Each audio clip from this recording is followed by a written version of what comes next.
Bonjour, je suis Hakim Na'alam et je vous propose ma chronique du mardi 26 novembre 2024. Elle s'intitule La démocratie exemplaire et le blocus sur le lait infantile. Israël opère un blocus sur Gaza. Ça, nous le savons, ce n'est ni d'aujourd'hui ni d'hier que cette démocratie exemplaire bloque les accès à toute nourriture et denrées dans Gaza. Depuis quelques heures, Israël, modèle high-tech de développement et d'ouverture, placé en tête de gondole dans le supermarché du monde, a inscrit un nouveau produit dans la liste des interdits. L'essence? Non, ça c'est déjà fait. Les engrais pour l'agriculture? Non, ça c'est déjà fait. Les générateurs de courant? Non, ça c'est déjà fait. Et Tel Aviv explique qu'il s'agit là de produits et de matériel dissensible, pouvant servir à fabriquer des bombes et autres projectiles dangereux, voire létaux pour son armée. Alors, quel est donc ce petit nouveau dans la liste de Schlanger? Le lait infantile. Le lait pour nourrissons. Bon Dieu, je découvre avec effarement mes lacunes en chimie et en physique des corps. Faut vraiment que je révise et que je révisionne, surtout depuis que le révisionnisme est devenu une vertu écrivaine et littéraire. Le lait pour bébé, ça ne rentre plus dans Gaza depuis plus d'une semaine. La vie des soldats israéliens est ainsi sauve, des fois que des mioches palestiniens de leur berceau bombarderaient les chars Merkava avec des packs de lait infantile. Vous imaginez le carnage que ce genre de cocktail lactosé provoquerait sur le blindage? Les soldats de l'armée la plus vertueuse au monde s'échappant de ces véhicules, criant et se tenant le visage brûlé par un lait pour enfants.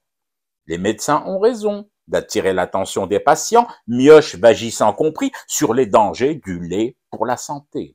Et puis au fond, du lait pour enfants.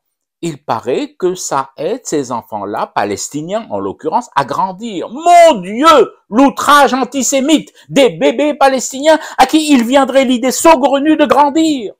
Déjà qu'ils naissent, bark. On ne sait pas par quel miracle d'ailleurs ces mioches viennent encore au monde. Peut-être des lancers de bombes israéliennes qui auraient manqué leur cible, des maternités.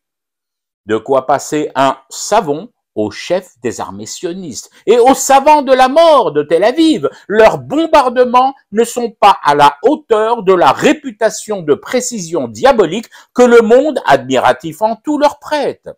Ceci fera sûrement débat, et un débat acharné à la Knesset. En attendant, et pour parer au plus pressé et aider le dôme sanitaire à mieux fonctionner, blocus donc sur le lait infantile dans Gaza. Ah bon? Vous me dites que c'est contre les principes fondamentaux de l'humanisme et de la protection de l'enfance. Pas du tout. Certes, il s'agit d'un blocus, mais sur la mauvaise partie de cette humanité, parce qu'il y a la bonne et la mauvaise graine d'humain. Ces enfants nourris au lait sont génétiquement des terroristes en devenir. C'est d'ailleurs inscrit sur leur fiche accrochée au berceau sur la même feuille où sont notés leur sexe, leur poids et les premières remarques postnatales. Tous Hamas dans les maternités palestiniennes. Les ventres de leur mère ne peuvent couver que de futurs terroristes. De plus en plus jeunes, les affreux Jojo. Une bonne diète. Voilà ce qu'il leur faut. Une diète longue, aussi longue que sera courte à venir leur mort. Vous trouvez cela ignoble? Mais enfin, relisez les textes sacrés sur la légitime défense rédigés dans les cabinets toilettes de Netanyahou. On ne nourrit pas un bébé armé jusqu'aux dents, les dents qui n'ont pas encore poussé. Il pourrait tout de même vous mordre le bougre. On la femme. En attendant bien sûr que les laboratoires et unités de recherche en armement et conception de missiles et bombes israéliens affinent leurs techniques et nous règlent définitivement cette affaire. Plus de naissance de bébés palestiniens.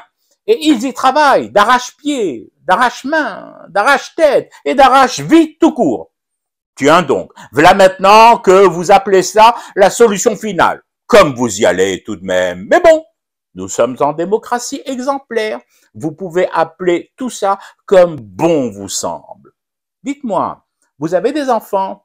Alors veillez à ce qu'ils aient du lait à table. Sinon, et dans le meilleur des cas, vous n'aurez plus pour les nourrir que du thé à fumer pour rester éveillé à ce cauchemar qui continue. C'était Hakim L'Alam, je vous retrouve demain pour une autre chronique et une autre façon de dire son amour à l'Algérie.